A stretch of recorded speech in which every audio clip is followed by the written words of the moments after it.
This episode is brought to you by Happy Egg.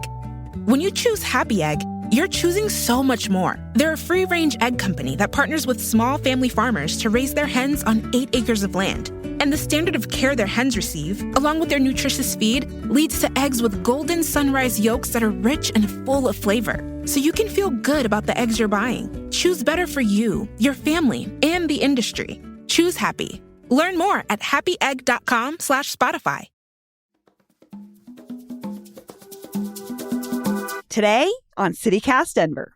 The area we now call RiNo was once a dusty industrial street dotted with warehouses where some of the most interesting musicians in the city were meeting and creating and making no money at all. Fast forward 20 years, most of the artists are gone, but the money is finally showing up. So today I'm talking with my old pal John Wenzel at the Denver Post about the big new music businesses rising on Brighton Boulevard. Today is Wednesday, May 3rd. I'm Bree Davies, and here's what Denver's talking about.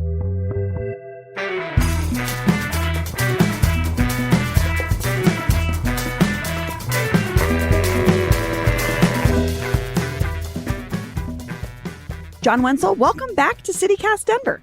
Thank you so much for having me. So, John, I feel like this could be a little bit of a loaded question, but I would love for you to tell me what is happening on Brighton Boulevard.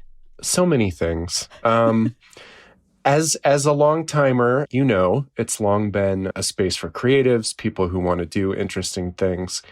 And now there's so much money there. So it's kind of what's always been happening along Brighton Boulevard, but it's just with tons of money and developers involved and a really clear, unified vision to make it this commercial entertainment district, but specifically in the music world. And I want to talk about that idea of the district in a minute, but you're sort of painting this picture. Maybe for folks that don't know, Brighton Boulevard was this industrial strip, like kind of leading out of the city. But like you're saying, there's money and development there. So tell me about who's interested and who are these big money music people? What's going on? So they're already there and they're getting bigger. Victrola, the 117-year-old turntable maker. Well, the brand anyway, the business has died and been revived, but they make their turntables in China, but they want to start making more here. And their world headquarters are here, and they're opening up a 100,000 square foot warehouse north of town. Vinyl Me Please is there. This is the vinyl subscription service, record club of the month, essentially. They've been based here for a while, but they're opening a 14,000 square foot new record pressing plant, state of the art.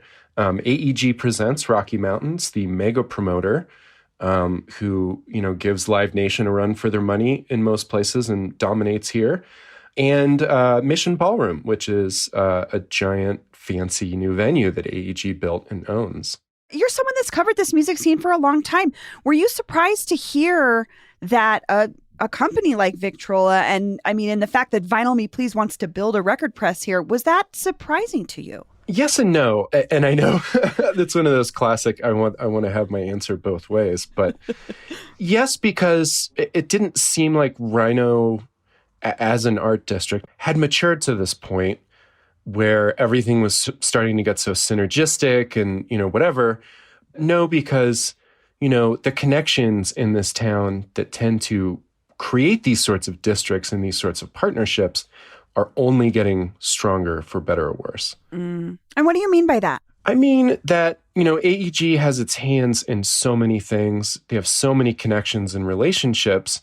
And some of this is as a result of this. The Victrola president, Scott Hagan, said to me, CEO, that is, that he had these talks with AEG and so did Vinyl Me Please. And they were part of the reason they came. Chuck Morris, CEO emeritus of AEG Presents Rocky Mountains, basically laid out the welcome mat for Victrola. And it wasn't the only reason. It wasn't maybe even the main reason, but there's just a lot of cross traffic and benefits here. Sure. And, folks will know AEG because chances are if they bought tickets to go to an event, they're going through AEG. This is the promoter. But like you're saying, they also do a lot of other things. So like how festivals operate here in Denver, if they have their hands in those, that is a whole other economy unto itself. But, I have to say, I struggle with understanding how this looks to the outside person, because to us, you and me, it makes sense. We've been in bands. We've covered music here for a long time. Like, sure, our music scene is super vibrant and interesting, and we draw acts from all over the world, and we have. But maybe someone in California might go, why did Denver? like, why Denver? I don't know. How do you see this in the timeline of our arts world? Well, I think it's a landmark. I think it's a strengthening and it's an escalation of the infrastructure, the import of all these things. But outside of all the, business jargon terms, I think they just found it attractive. Vinyl Me Please already had operations here, and I think they got probably a good deal. I have asked and not been given super specific answers on this, but, I'm sure it has something to do with the fact that they're right across the street from AEG. And, the Victrola CEO told me when they were looking at places, they almost went into Brooklyn, and this just made so much more sense from a cost perspective. It's a city people want to live in. So it's just very attractive. Now, we might laugh and roll our eyes about that because we know that when Brighton Boulevard was an industrial, commercial type district, that's when it was the most interesting from an underground, do-it-yourself sort of creative perspective. So, they say it's because it's attractive. And frankly, it is financially, culturally. But I think the broad view from the music scene, as you might agree too, this is just a culmination of what has been happening in this town for 20, 25 years. But once the Larimer Lounge opened over there, it just felt like it was off to the races. Yeah. That really opened up the doors for people to be paying more attention to Denver in certain ways. And you and I were going to shows at the Larimer Lounge when it first opened, and I think about like Arcade Fire came through there, like really big acts did. And that's kind of where I have to be honest, I have a little complicated feelings about that and AEG in the neighborhood, because like you said, Rhinoceropolis and the venues before it, Revoluciones and these other places did that work to build the buzz that made Brighton Boulevard interesting to people, right? And I don't want to undermine the fact that Rhinoceropolis exists today as a space called Scorpio Palace.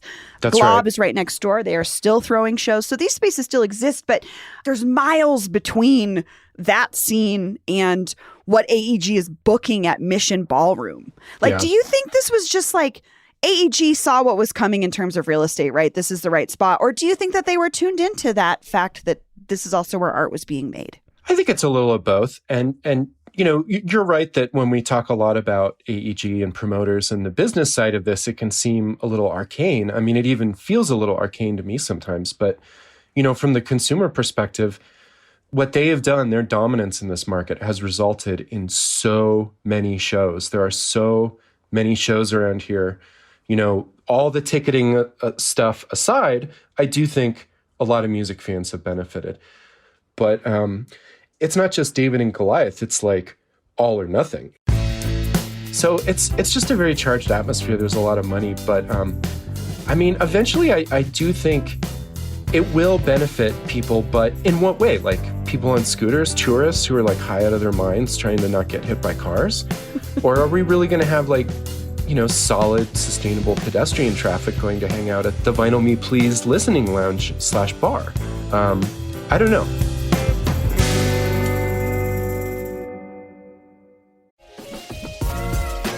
Hey Denver, are you ready to explore? The North Face is officially open, right in their headquarters backyard at Park Meadows. Everything you need for your next journey is now all in one spot. From men's and women's outdoor apparel to backpacks, technical accessories, and so much more.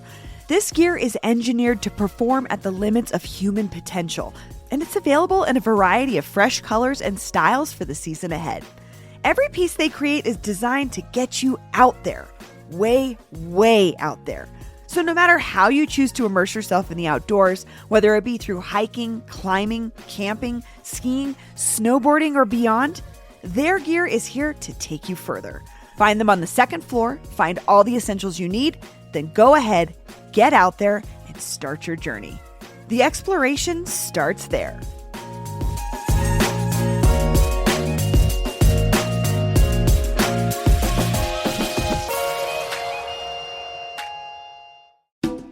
This episode is brought to you by Backyard Pitmasters of Colorado. Originally from the land of great barbecue, Houston, Texas, Backyard Pitmasters launched here in Denver on April 1st. Tony and Sarah are now offering classes all around the Front Range, not to overwhelm people with Texas barbecue, but to help people learn the skills and tricks to the proper smoking of a wide variety of proteins. Their classes are typically on weekend mornings and include a mix of learning in the kitchen and real-life backyard barbecue experience. And yes, you will sample some of the meats throughout the class to make sure everything is super tasty and making sense for you. Tony has been cooking Texas-style barbecue and competing in barbecue contests for over 20 years. His barbecue team competes and raises scholarship money for kids in Texas at various rodeo-associated cook-offs throughout the state, so you know he knows his stuff. So if you're a home barbecuer looking to build confidence or just a hungry beginner, Backyard Pitmasters offers an easy-to-learn format without the pressure of competition-style cooking. Learn more and sign up for a class at colorado.brisketyou.com. So in your piece, you say that boosters of this idea are calling this, quote, Denver's new music district. And I have to be honest, John, that makes me shudder a little bit because when districts are labeled and these things happen, sometimes that sort of sucks the magic right out because it just, I don't know how to explain it. It's a weird phenomenon. But what do you think they mean when they say Denver's next music district? I think they mean vertical integration. I think they mean you can see shows here. There's behind-the-scenes management and promotion and booking. There's the manufacture of music. There's the retail sale. And Victrola doesn't have a retail operation there right now, but I wouldn't be surprised if there was some stop-in showroom type thing coming. So you kind of get everything there. Now, when I think of a music district, I think of South Broadway. I think of Ellsworth and South Broadway, and I think of the Bluebird District. So, what does that mean? Is it like the 14th Street Theater District, which the folks over there just kind of came up with and just instituted and said, you all have to start agreeing with this? And actually it's kind of stuck, which pissed off a lot of other people in the theater world who are like, hey, we're a theater district. This is a theater district. Yeah. Now, in the media, I am also helping propagate that idea by using that terminology, putting it in the headline. And that's partially because I think it's legit. I do think it's going to become a music district, and I do think it deserves to be called that. But, will it horn in on other people? Will it overlap, take some steam away from others?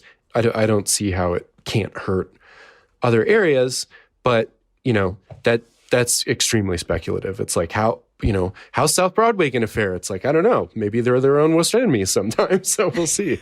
I think there is room for both. I think if anybody that's been down South Broadway and then been down Brighton Boulevard, the vibes are totally different. Yeah. I think there'll be a lot of crossover in audience and people that are interested in those things.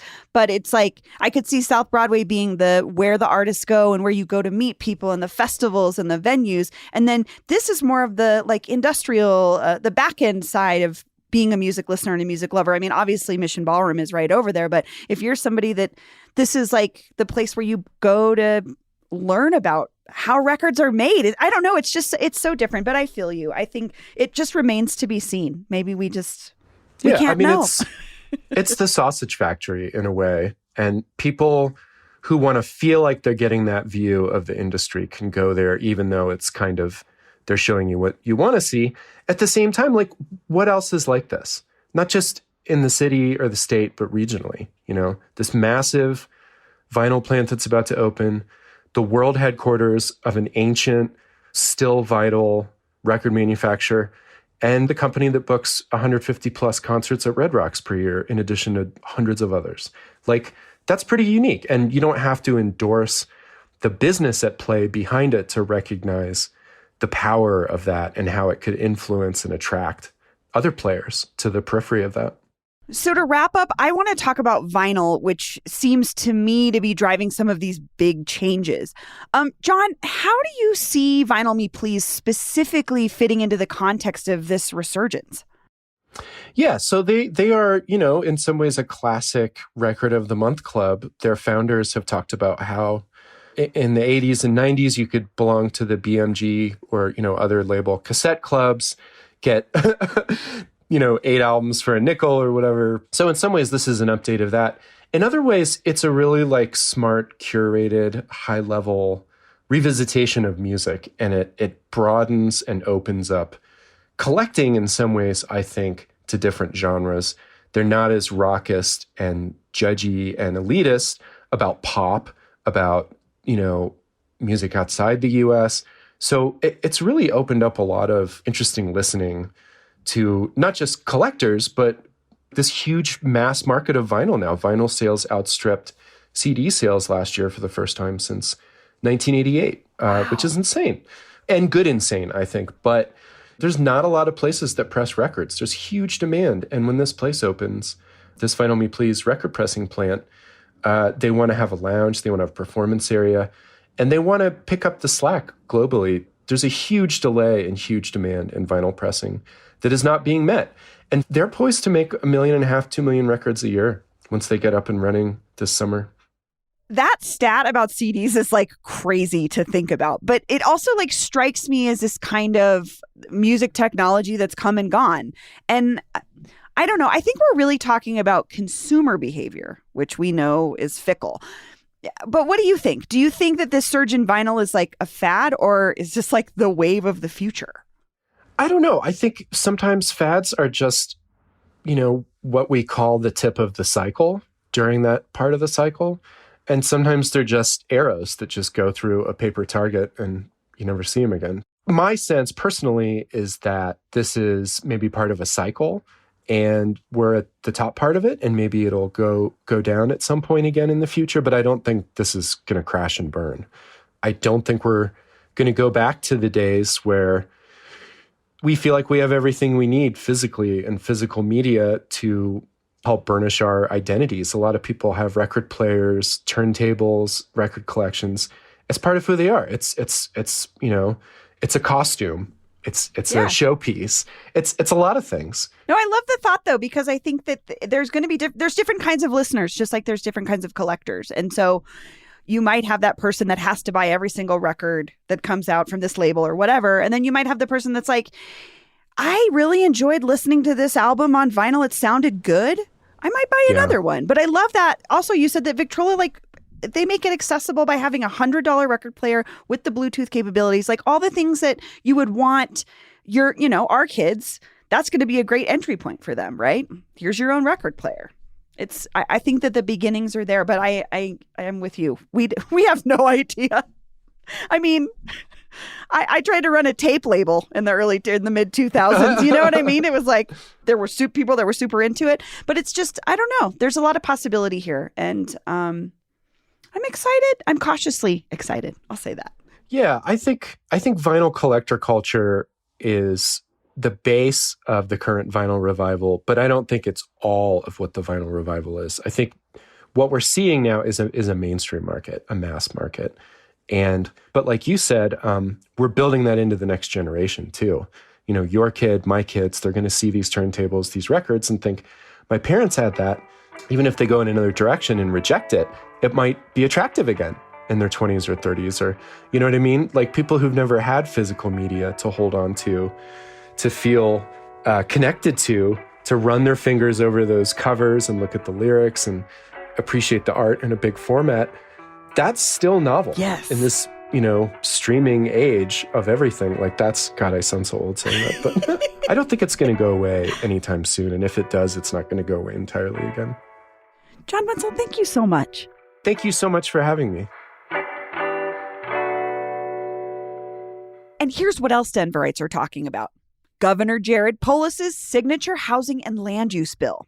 After the bill was watered down to almost nothing over the past couple of weeks, many of us thought Polis's big priority for the session was dead. But it's back.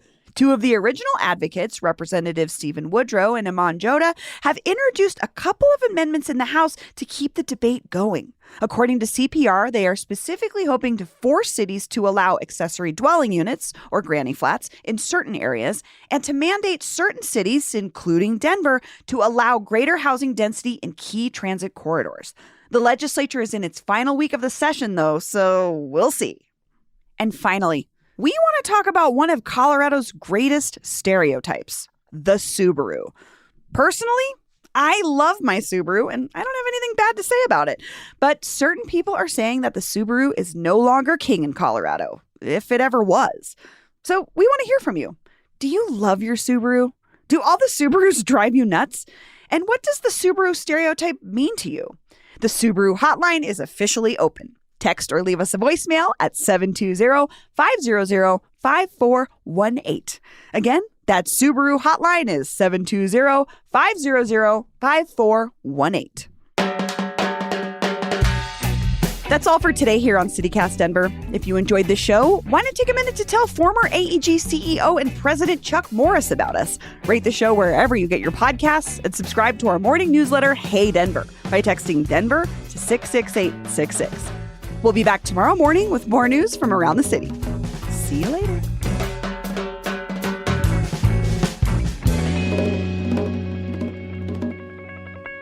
If all of this is boring to you, it's because it is. The legislature is in its final week of the session, and thank God it's almost summertime. School's out forever.